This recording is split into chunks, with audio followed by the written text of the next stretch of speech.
تو اب مجھے ایک بات بتاؤ، جب ہمیں صحابہ میں کوئی سست نہیں ملتا، اور اتنی قربانیاں سست لوگوں کا کام ہے ہی نہیں جو قربانیاں صحابہ نے دی. خالد بن ولید نے روم اور فارس کے بخی ادھیڑ کے رکھ دیے تھے. ہمارے مجاہدین جو ماضی میں ہم لوگوں نے دنیا فتح کی ہیں، فرانس تک پہنچ چکی تھی ہماری فوجیں، اور ادھر فتح کرتے کرتے شام، اور ادھر ایسٹ کی طرف انڈونیشیا، ملیشیا، یہ ساری اسلامی سلطنتیں یہ تو بہت پہلے اسلام میں داخل ہو چکی ہیں. کابل تک مسلمان فوجیں حضرت عثمان کے دور میں آ چکی تھیں، وہاں صحابہ کی قبریں ملتی ہیں. ازبکستان، آذربائیجان، یہ سب حضرت عثمان کے دور میں فتح ہو چکا تھا. تو یہ سست لوگوں کا کام ہو سکتا ہے؟ اگر نبی صلی اللہ علیہ وسلم صحابہ کو ربیع الاول کے حلووں پہ ڈال کے چلے گئے ہوتے کہ تم محرم میں اتنا حلیم کھایا کرو، ربیع الاول میں اتنی دیگیں کھایا کرو، جب بچہ پیدا ہوا کرے تو مٹھائی کے اتنے ڈبے کھا لیا کرو، تو آپ مجھے بتاؤ روم اور فارس اور آذربائیجان، ازبکستان یہ فتح ہوتے؟ بولو نا. تو مذہب پہ چلنا ممکن ہی نہیں ہے سست آدمی کے لیے، سمجھ رہے ہو نا. اس سے فجر میں اٹھا جائے گا، اٹھ کے آئے گا تو ایسے لگے گا جیسے قبر سے کسی نے مردہ اکھاڑا ہوا ہے. آپ دیکھ لو نا، جو سست بچے ہوتے ہیں آپ ان کو اٹھاؤ تو صحیح، ایسے مرے ہوئے آ رہے ہوتے ہیں جیسے تجھے پھانسی کے پھندے کی طرف لے کے جا رہے ہیں، ہم پھانسی گھاٹ کی طرف لے کے جا رہے ہیں. پھر آگے بیٹھے گا تو وضو خانے میں بیٹھ جائے گا، وہیں جھومتا رہے گا بیٹھ کے. پھر وضو خانے سے اس کو اٹھاؤ گے، آگے کھڑا ہوگا، پھر عجیب اسٹائل سے کبھی ایک پاؤں پہ سہارا لے کے ادھر کبھی ادھر، کبھی پھر ناک میں کھجا رہا ہے، کبھی کان میں انگلی گھما رہا ہے. نہ نماز میں خشوع و خضوع، نہ وضو تمیز سے ہوگا اس کا. عجیب. تو یہ کیا ہے بھائی؟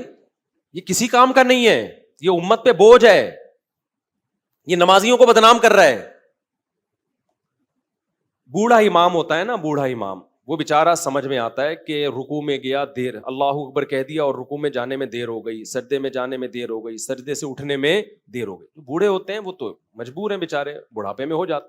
میں نے جوان امام دیکھے ہیں،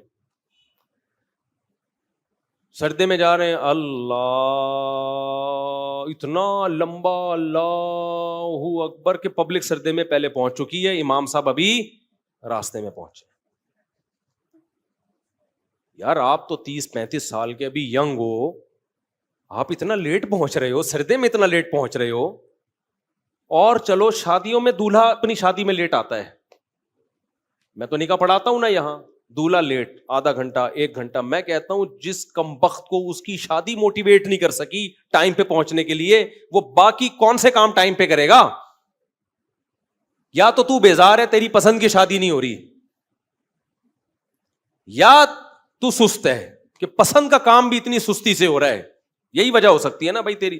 کبھی چلو حادثہ بھی ہو جاتا ہے، ٹریفک جیم ہے، کوئی مسئلہ ہو گیا، لیکن نارملی بھی لوگ یہی کر رہے ہوتے ہیں. ہم بیٹھے ہوئے ہیں نکاح پڑھانے، ہم ٹائم پہ پہنچے ہوئے ہیں، حالانکہ میری نہیں ہو رہی شادی، پھر بھی میں ٹائم پہ پہنچا ہوا ہوں. اور اگلا کیا کر رہا ہے؟ جو دولہا ہے 1 گھنٹہ لیٹ، 1.5 گھنٹہ لیٹ. بس کر یار، تو نماز کیسے ٹائم پہ پڑھے گا جب تیری جو شادی جس میں اتنی دلچسپی ہے تجھے، وہ تو اتنی لیٹ کر رہا ہے، گھنٹہ بعد پہنچ رہا ہے تو.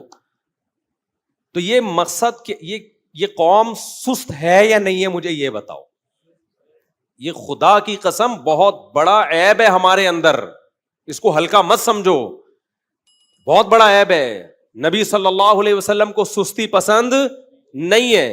اور آپ صلی اللہ علیہ وسلم کی صحیح بخاری کی حدیث ہے، آپ صلی اللہ علیہ وسلم نے فرمایا، ہم خطبوں میں یہ حدیث سنتے ہیں نا، خیر القرون قرنی ثم الذین یلونہم ثم الذین یلونہم. یہ بہت زیادہ ہم نے سنی ہے حدیثیں. آپ کو پتہ ہے پوری حدیث ہم نے نہیں سنی، ہم یہاں تک حدیث سنا کے بریک لگا دیتے ہیں. ہمیں پتہ ہے آگے ہم نے بیان کی تو ہو سکتا ہے میرے ہی خلاف جا رہی ہو وہ حدیث، کیونکہ میرے ابھی دفتر میں بھی مٹھائی کا ڈبہ رکھا ہوا ہے، نیت خراب ہو رہی تھی میری بھی. تو نبی صلی اللہ علیہ وسلم نے فرمایا سب سے بہترین امت میری یعنی صحابہ کی، پھر ان کے بعد والی بھی سب سے بہترین یعنی تابعین کی، پھر ان کے بعد والی بھی یعنی تبع تابعین کی. فرمایا اس کے بعد شر پھیلے گا. اور شر میں آپ نے 2 چیزوں کو خصوصیت سے ہائی لائٹ کیا. فرمایا ایک جھوٹ پھیل جائے گا, نمبر 2 موٹاپا پھیلے گا. سمجھ میں آ رہی ہے بات؟ موٹاپے سے مراد ہے سستی, کیونکہ موٹاپا قدرت کی طرف سے ہوتا ہے, وہ نیچرل ہے. بہت چست لوگ بھی ہم نے بھاری جسم والے دیکھے ہیں, بہت کم خوراک والے لوگ بھی ہم نے بھاری جسم والے دیکھے, یہ قدرت کی طرف سے ہے. کسی کا پیٹ نکلا ہوا ہو تو اس سے بدگمان ہونے کی اجازت نہیں ہے. نیچرلی بھی لوگوں کا پیٹ ہوتا ہے, کسی بیماری کی وجہ سے نکل جاتا ہے. میں نے ایسے علماء دیکھے ہیں 24 گھنٹے میں ایک ٹائم کھاتے ہیں, وہ بھی بہت ہلکا, لیکن پیٹ نکلا ہوا ہے ان کا, وہ قدرت کی طرف سے ہے. صحابہ میں بھی ایسے تھے, بعض بھاری جسم کے, بعض دبلے جسم کے. لیکن یہاں وہ موٹاپا مراد ہے. تمام محدثین کی بات لکھتے ہیں, اس سے نیچرل جو موٹاپا ہوتا ہے وہ مراد نہیں ہے. یہاں وہ موٹاپا مراد ہے جو کھانے کی وجہ سے ہوا ہو. سمجھ میں نہیں آ رہی بات؟ اسی وجہ سے اس حدیث کی تشریح میں علماء نے لکھا ہے کہ نبی کی حدیث کا مطلب یہ ہوا کہ اس امت میں 2 بیماریاں سب سے پہلے آئیں گی, ایک زیادہ کھانا, دوسرا جھوٹ. دوسرا کیا آئے گا بھائی؟ جھوٹ. بات کریں گے تو جھوٹ بولیں گے. ہر آدمی کیا بول رہا ہے آج, کیا کر رہا ہے آج کل؟ جب بھی کوئی بات کر رہا ہوتا ہے پتہ ہی نہیں چلتا کہ سچ بول رہا ہے کہ جھوٹ بول رہا ہے. قسمیں اٹھا لے گا, پوری بات ہی نہیں کرے گا کبھی بھی.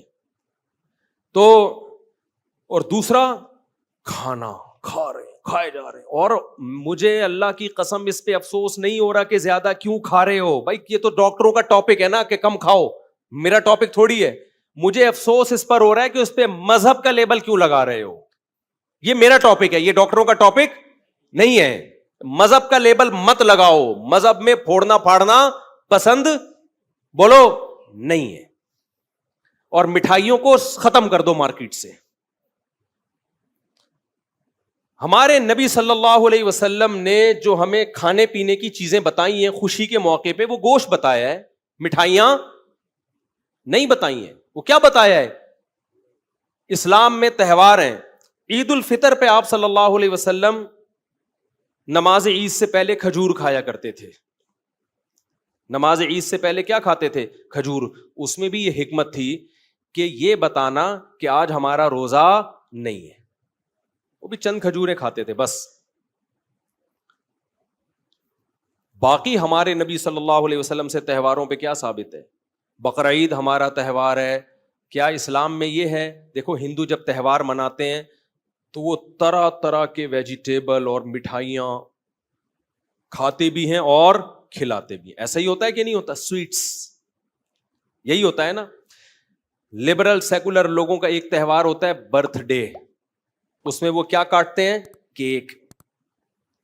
فل کارب ڈائٹ, تھوڑے دنوں میں انسان کو بھی کیک کی طرح پھلا دیتی ہے, ایسی ڈائٹ. یہ ایک تہوار ہے سیکولر اور لبرل لوگوں کا. اس میں وہ کیا کھاتے ہیں بھائی؟ میں اسلام کا مقابلہ کرا رہا ہوں نا لبرلزم سے اور دوسرے مذاہب سے. کرسمس میں بھی کیا کھائے جاتے ہیں؟ کیک کھائے جاتے ہیں زیادہ تر, مٹھائیاں گفٹ کی جاتی ہیں. اسلام میں تہوار ہے عید الفطر. اس میں کیا ہے؟ عید سے پہلے چند کھجوریں, وہ بھی یہ بتانے کے لیے کہ آج ہمارا روزہ نہیں ہے. اس میں یہ حکمت علماء نے بیان کی ہے کہ ایسا نہ ہو کہ روزہ ہے بھائی آج نہیں رکھے, آج نہیں ہے, عمل سے ثابت کریں گے نہیں آج روزہ. نمبر 2, اسلام میں تہوار ہے بقرعید, خوشی کا دن ہے نا. اس میں مٹھائی کے ڈبے کاٹنے کا حکم ہے. بھائی اسلام نے کہا ہوتا بھائی دوسری عید آ رہی ہے تمہاری, تو اب تم نے کیا کرنا ہے, تم نے زردے کی دیگیں پکانی ہیں, تم نے گنے کے گڑ کھلانے ہیں لوگوں کو, صحیح ہے نا. اس میں کیا رکھا گیا ہے؟ گوشت.